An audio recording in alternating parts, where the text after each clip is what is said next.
നമസ്കാരം, ഗ്രാമിക ന്യൂസിലേക്ക് സ്വാഗതം. എരഞ്ഞോളി പെരുന്താറ്റിൽ ശിവപൂരോട്ട് മഹാദേവ ക്ഷേത്രത്തിലെ പ്രതിഷ്ഠാദിന മഹോത്സവം സമാപിച്ചു. 4 ദിവസങ്ങളിലായാണ് പ്രതിഷ്ഠാദിന മഹോത്സവം നടന്നത്. ഇരട്ട തിടമ്പ് നൃത്തത്തോടെയാണ് പ്രതിഷ്ഠാദിന മഹോത്സവം സമാപിച്ചത്.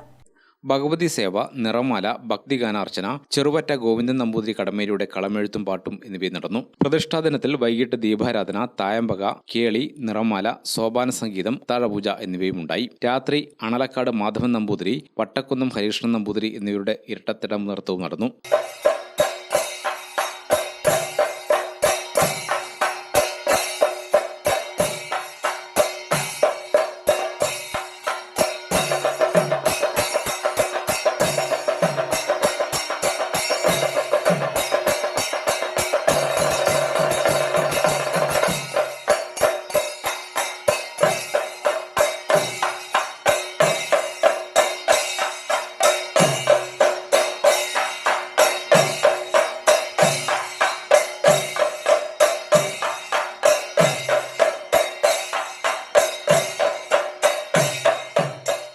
തുടർന്ന് വാദ്യരത്നം പടുവിലായി രാജീവ് മാരാരും സംഘവും അവതരിപ്പിച്ച തായമ്പകയും അരങ്ങേറി.